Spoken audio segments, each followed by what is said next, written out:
Hello friends, ഇതൊരു L ജിയുടെ T വിയാണ്. L ജിയുടെ ഫ്ലാറ്റാണ്. ട്യൂബ് വേറെ സെറ്റ് ചെയ്തേക്കുന്നതാണ്. ഇത് കംപ്ലൈൻറ്റ് ഞാൻ കാണിക്കാം. നമുക്ക് ഓൺ ചെയ്ത് നോക്കാം.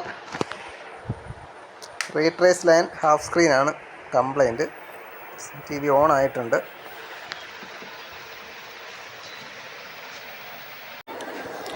ഇതാണ് കംപ്ലൈൻറ്റ്. റീട്രേസ് ലൈനും ഹാഫായിട്ട് സ്ക്രീൻ മാത്രമേ ഉള്ളൂ. ഞാൻ ടി വി ഓൺ ചെയ്തിട്ടുണ്ട്. ലൈറ്റ് വന്നു.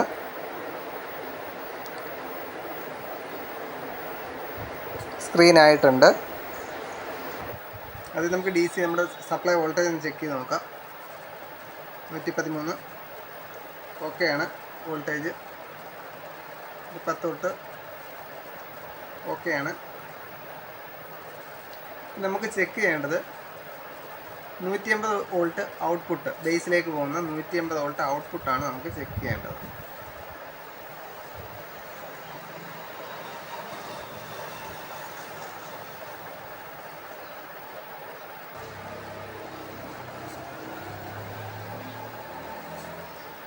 ഇവിടെയാണ്, അവിടെ വോൾട്ടേജ് കാണിക്കുന്നില്ല. ഇതാണ് 250ൻ്റെ ഔട്ട്പുട്ട്. പക്ഷേ ഇവിടെ ഡയോഡിൻ്റെ അവിടെ വോൾട്ടേജ് കാണിക്കുന്നില്ല. നമുക്ക് അവിടെ നിന്ന് ചെക്ക് ചെയ്ത് നോക്കാം. ഞാൻ സെറ്റ് ഓഫ് ചെയ്യുന്നു.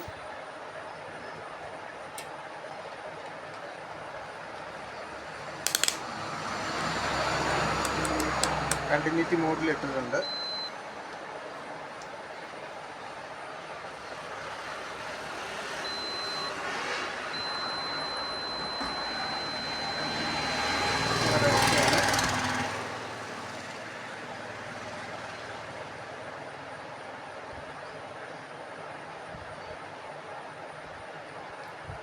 അത് കഴിഞ്ഞിട്ട് LOTന്ന് ഒരു ഡയോഡ് ഇട്ട് ഔട്ട്പുട്ട് കൊടുത്തിട്ടുണ്ട്. ആ ഡയോഡ് ഇപ്പോൾ ഷോർട്ടിംഗ് ആണ് നമ്മളെ കാണിക്കുന്നത്. അതാണ് ബസർ അവിടെ കേട്ടത്. ഇതാണ് ആ ഡയോഡ്. ഈ കിടക്കുന്നതാണ് ആ ഡയോഡ്. അതിനോടൊപ്പം തന്നെ അതിൻ്റെ ഈ കപ്പാസിറ്റർ ബഡ് ചെയ്ത് നിൽപ്പുണ്ട്. ആ കപ്പാസിറ്ററും നമ്മൾ മാറുകയാണ്. ഇത് ഡയോഡും ഈ കപ്പാസിറ്ററും. ഇവിടെയാണ് ആ ഡയോഡ്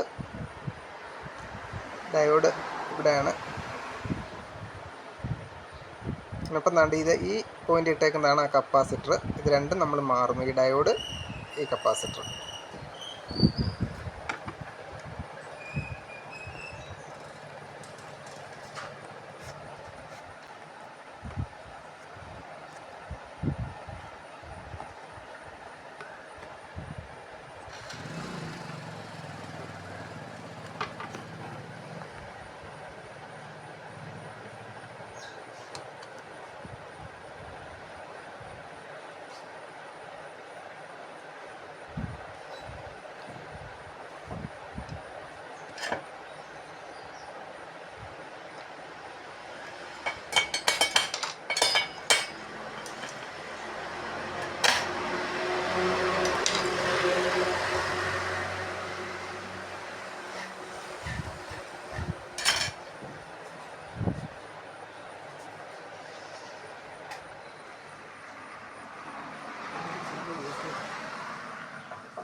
അപ്പോൾ ഡയോഡ് ഞാൻ ഇളക്കി എടുത്തിട്ടുണ്ട് ആദ്യം.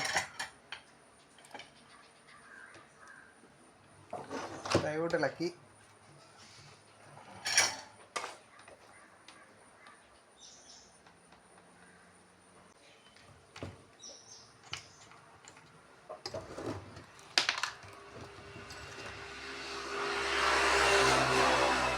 ഇത് 4.7 250 കപ്പാസിറ്റർ ഞാൻ ഇളക്കിയിട്ടുണ്ട്.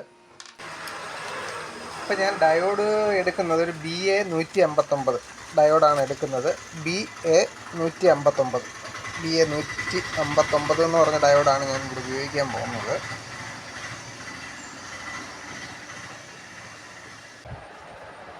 ഞാൻ 4.7 450ൻ്റെ കപ്പാസിറ്ററാണ്. എൻ്റെ 250 ഇല്ല, 450 നമുക്കിടാം. വോൾട്ടേജ് കൂടുതലേ ഉള്ളൂ കപ്പാസിറ്ററിന്, അതുകൊണ്ട് അത് പ്രശ്നമില്ല. അതുകൊണ്ട് 4.7 450 ഇടുന്നത്.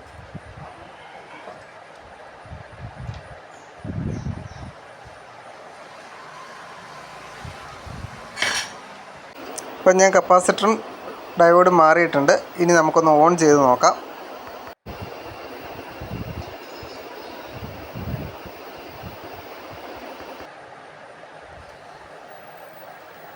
ഇനി ഇവിടെ നമുക്ക് വോൾട്ടേജ് ഒന്ന് നോക്കാം. 175 178 വോൾട്ട് ഓക്കെ ആയിട്ടുണ്ട്.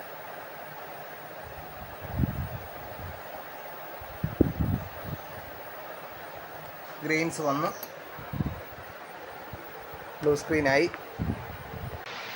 ഓക്കെ, സ്ക്രീൻ വന്നിട്ടുണ്ട്.